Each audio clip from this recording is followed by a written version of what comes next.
LWDG Pod Dog, the podcast that helps women train their gun dogs and become part of a supportive community. I'm Joanne Perrott, founder of the Ladies Working Dog Group, and I'm thrilled to be your host. Our online membership offers expert training, monthly courses, and live coaching sessions that empower women to become confident and skilled gun dog handlers. Join us as we share insights, advice, and stories to help you and your four-legged friend achieve your goals. So, grab your headphones, sit back, and let's get started. Hello and welcome to another episode of LWDG Pod Dog. This week I'm going to be talking to the fabulous LWDG featured expert Abbie Reid all about showing dogs at the BASC classes at Crufts. How are you today, Abbie? Oh yeah, hi Joe. Yeah, very good, thanks. Bit rainy down here, but hopefully soon be summer.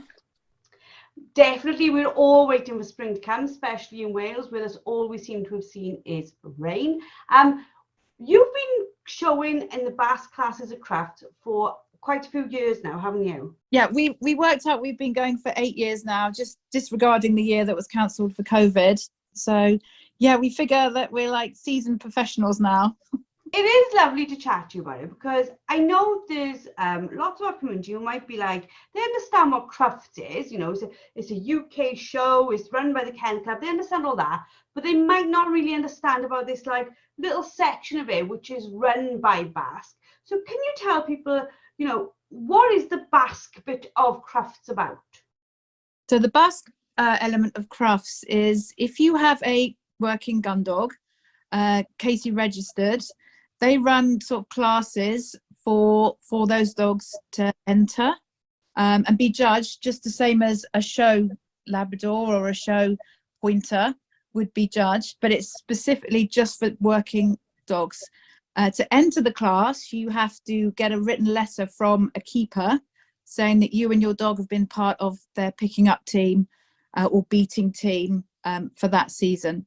And then you can run your dog in these classes. So do people have to qualify for the classes any more than just being on a shoot? No, there's no qualification. It's not like, you know, at champ shows for show breeds where you have to work your way through the levels. I'm not too sure about all that, actually, if I'm honest.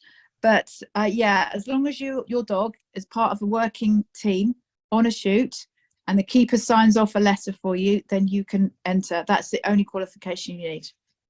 We say that's the only qualification you need, like it was a simple thing, but the fact that your dog is working on a shoot in itself, it is a feat in itself. Not a lot of dogs actually get to that point of being out on shoot, beating or picking up. So what made you want to take your very well trained, very good working dogs and take them into a show ring?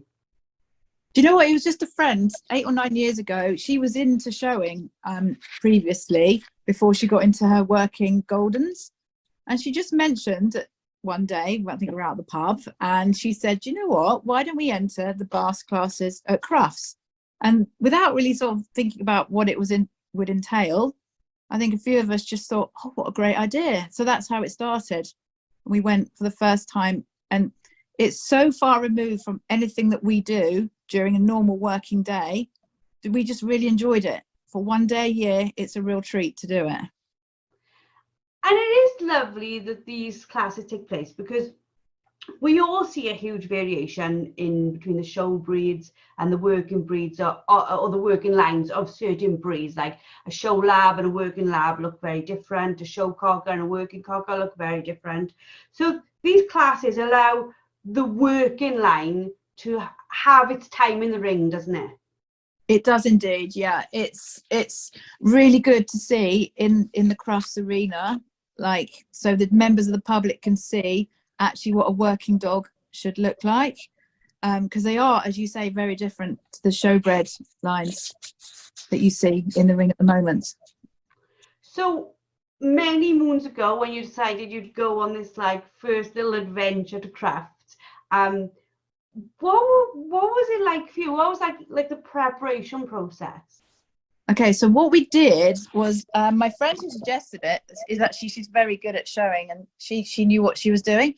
So we just hired a local hall, and I think the 4 of us, we got together for 3 sessions, and my lovely friend Sue just ran through what we'd have to do. So we all turned up with our working bred dogs and our nice little show leads that we'd bought. You have to have a matching lead to the dog. And we just literally practiced running around the hall. So she sort of told us we might have to run in a circle or a triangle. So we practiced actually getting our dogs to run. So they just trotted. So the judges would be able to see their gait. You know, they're not meant to canter as such, they're meant to trot. So we had to practice the speed that we would go. Okay, we'd also have to practice how we'd hold the leads, because basically the judge doesn't want to look at the human, they need to be able to see the dog. She also taught us how to get our dogs to stand, because although it's like not for show dogs, the dogs are expected to stand. So it's quite hard for a working dog, because generally we spend the whole time trying to get them to sit. And so here we are going, no, undo all your training that we taught you in the field and you now have to stand. So we taught them to stand, and not only do they have to stand, they have to be gone over.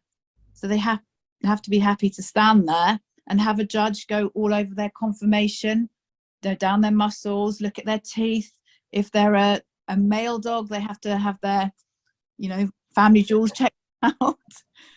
All stuff that doesn't happen in everyday working life. So we had to learn how to do that. And also just basically how to handle a dog in an arena.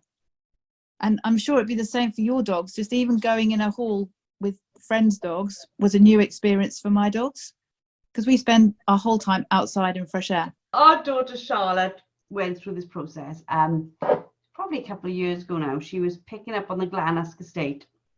And picking up with a spaniel, and my dad had his labs and his spaniels, and she was only young, bless. I say it wasn't that long ago. She was 14 at the time. She's coming up to 22 now, so it was nearly 8 years ago. It's probably around the same time that you're chatting about. And I can remember the whole thing. Like, Charlotte was obsessed. She was a young kennel club member. She was obsessed with the whole showing. She dragged her little spaniel, bless her, around doing all these show things. But because the spaniel was docked, even though she was a working dog, as you probably know completely, they're not allowed in the Crufts ring, they're not allowed to show. So she instead grabbed this Labrador and said, "You will come with me," bless him. And he went through all those things that you're just talking about with Charlotte, like went onto a show lead you go and stand up while somebody touches you underneath. And it is massively different to what they were doing a month before, isn't it? It is totally different. And my dogs even go to the groomers the week before now. They never go to the groomers ever, but now because we do Crufts, a few days before Crufts, my lot go to the groomers. So that's a new experience. So once a year they have to go through all that, which they're totally fine with, but they're not used to it like all these show dogs who have it every week. Yeah. And the whole going to groomers is probably becoming an indication to them now, yay, we're off to Crufts. My dogs absolutely, I would have thought they wouldn't enjoy it, but they really do. It's such an alien environment, but actually they really rise to the occasion. And they also love the fact that your pockets are just stuffed full of treats all day long to make them stand, make them look pretty when they're meant to look pretty or handsome or whatever, and to get them to run around the ring. So they quite like it because it's full of food. And what about preparing yourself for it? You talked a little bit about what you did right to the beginning, having this hall and practicing, but you have to really look the part to support how the dog looks, don't you? Yeah, we do. And because we enter the team event as well, which is the BASC, it's called the BASC team event. There's 3 of us in the team, so we all have to match what we're wearing. So actually our preparation sessions, we all decide which shirt we're going to wear, the tie and what colour trousers and the boots that we're going to wear. So we have to prepare in that way as well, which is quite girly and quite fun. So for those who are, listening to you now and thinking about, the dog didn't really have to qualify to be there other than being a working dog on a working estate, they still go through the same amount of judging as a show dog would, wouldn't they? Yeah, they do. The BASC classes are run along the lines of a show dog class. So when you go into the arena, there's a steward who ticks your number off, because you have to wear a number, as they do in the show ring. And as soon as you're in the ring, the judge is judging you. The judge is in the ring before you get in the ring. So you walk in, and then usually you run around the arena as a big group. So in the bitch class, the Labrador bitch class that I was in, there was 60 dogs in the class. It was huge. So all 60 dogs were running around the arena when we first got in, as they do in the normal show classes. You then have to wait your turn and to go, it's called under the judge. So you walk up to the judge and you have to present your dog in a stand for the judge to go over, look at the teeth, look in your ears, you know, check all the muscles, check your dog's conformation. As we said, put his or her hands wherever they need to put them. And so just as they would do in a show ring. Okay, and you're then asked to like run either in a circle or a triangle. So it is run exactly like a show class, but for working dogs. And like you just mentioned, these are highly competitive classes, aren't they? It's not just a few of you. They are big, big classes. Yeah, big, big classes. I think, as I said, I was in the Labrador bitch class and also the Labrador dog class. There was 60 bitches and there was well over 50 dogs. We also did the field trial class as well. There was a lot less in that because that's actually run by Crufts. So to qualify for that, you have to have a field trial award, but it was a much smaller class. But the BASC classes are getting bigger every year. So to win it, to get an award is like totally amazing out of all those dogs. And for like those listening, like the really amazing thing, I suppose, of these classes are they really do show the public there is a very different dog that works on an estate. Yeah, I mean, there were some show dogs in the arena. Show dogs obviously can pick up, work on shoots, but they are such a different look. And I think it's really good for the public to be able to come to Crufts and walk around the benches, because the public can walk all around the benches where our dogs are and see the difference. See the difference in a showbred, which was like in, say, I don't know, ring number 35, and a working bred, which was say ring 25, and they can go and see the differences.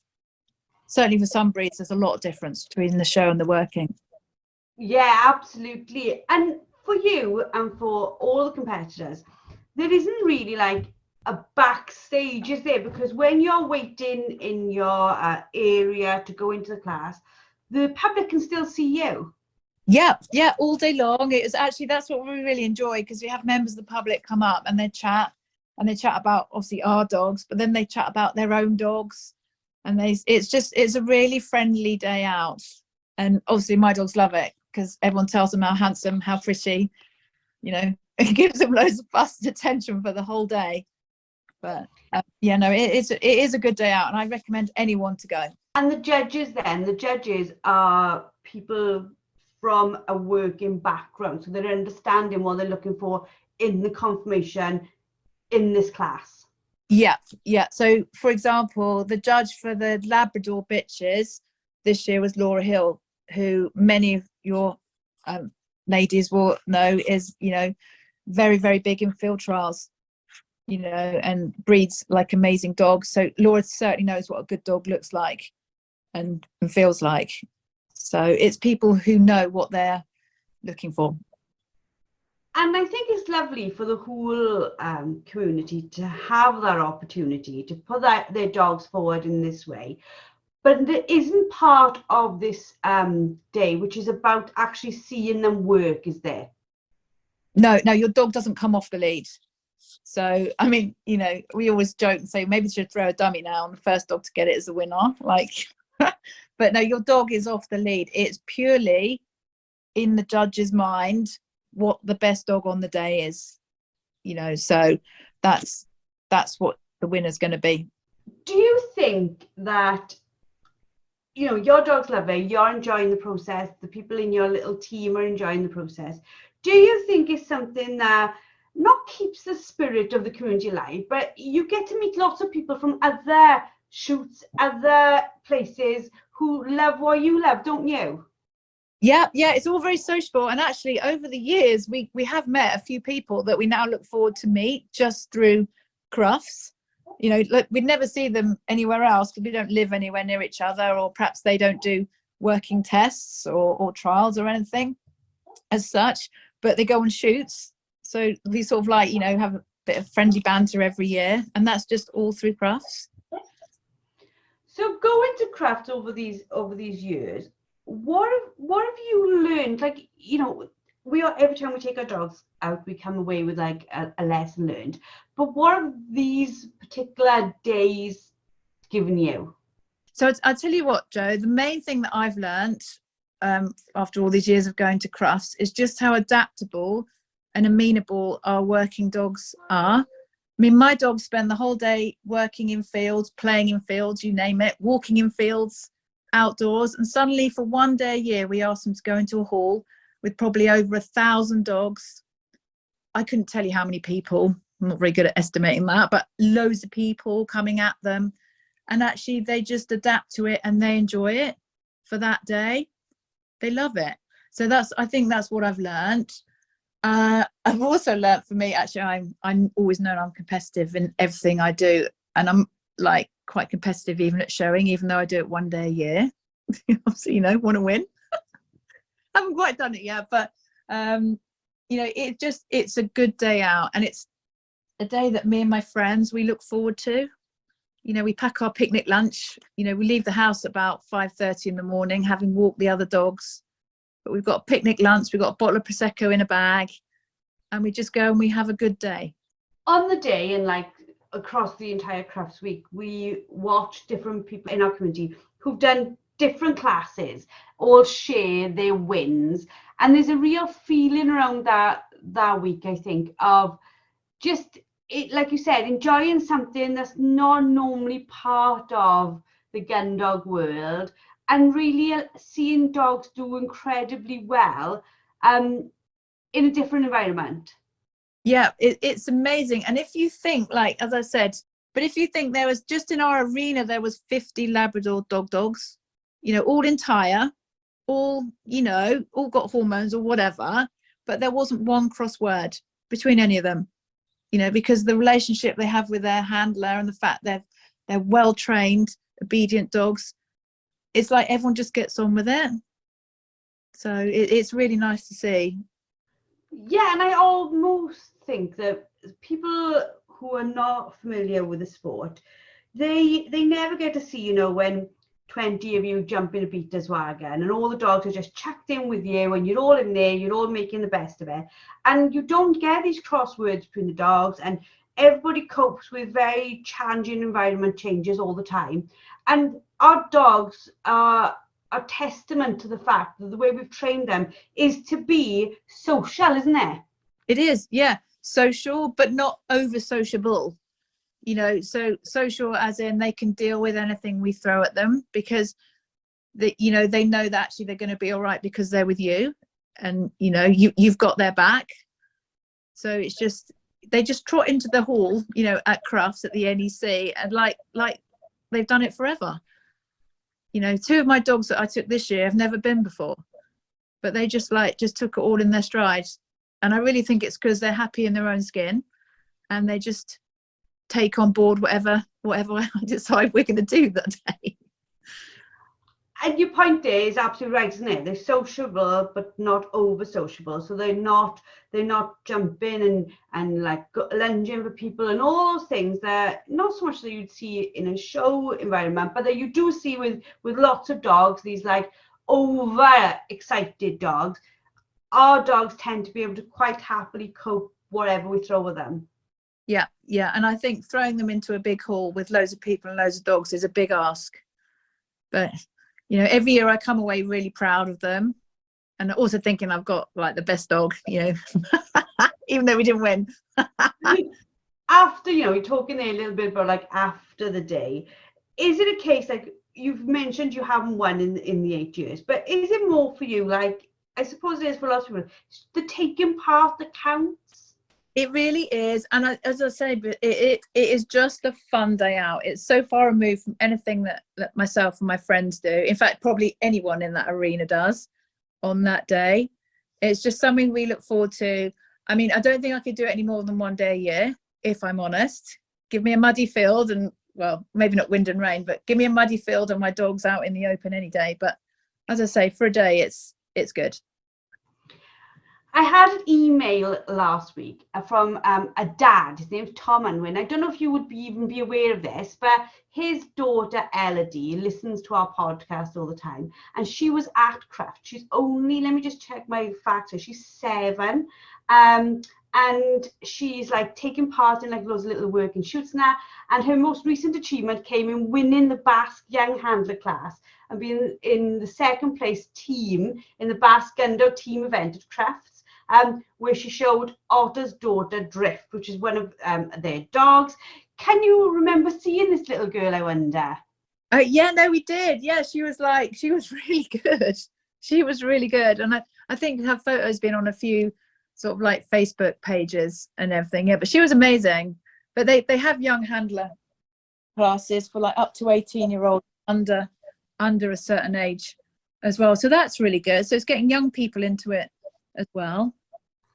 Yeah, and for us within like the shooting industry, the shooting community, where we face challenges every day from what the outside world perceive us to be about, or what types of people we are, to see this going on in Crufts, and then to see like youngsters coming through and loads of people just really, you know, I don't use the word in a thing way, but normal people, because I think people think normal people don't go shooting, but we are just normal everyday people from a huge variety of backgrounds, just loving spending time with our dogs. Yeah, and actually, like, and I know you'll agree with this, going on shoot day or a shoot day is just the best fun because of the people who go. Obviously, you know, working your dogs is brilliant, but actually it's the people who also make it. So all the banter on the beaters bus, the shoot bus, you know, the gun bus, everyone just has a good day out because we all have a common love of, you know, the countryside. Yeah, and a lot of people will like take days off work, use their holidays to go on this day for that reason. You know, it's without that social aspect, without those like laughs and those giggles and that fun and that sort of environment, you wouldn't get people beating and picking up. I don't think a lot of people do it for the tiny bit of money they get paid. I think they genuinely do it for the love of that environment. Yeah, 100%, 100%. And the chance to work your dog is just the best feeling ever. I mean, that's why I do it.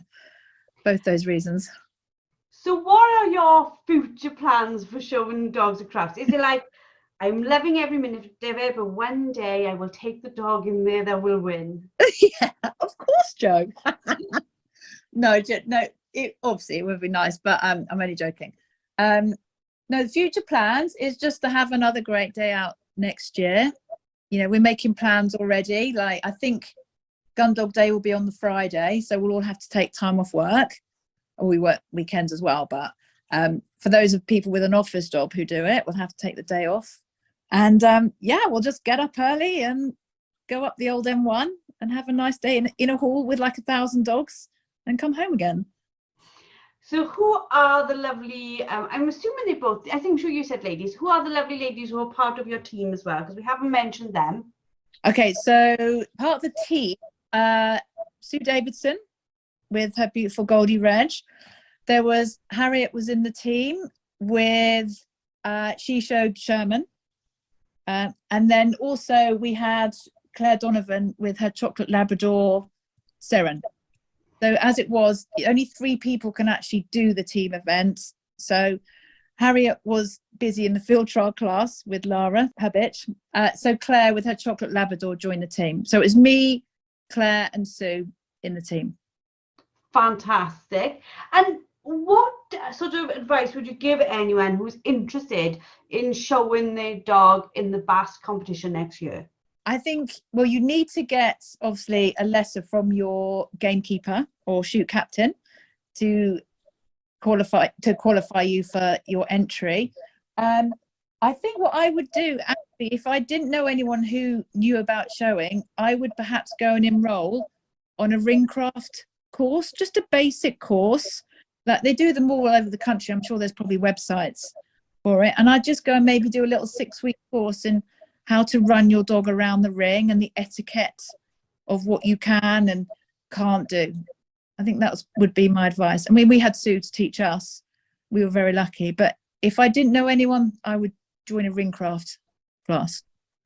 That's incredibly good advice, because I think, like you said, it's just knowing how you're going to run, where you're going to run, and why you're going to run it, isn't it?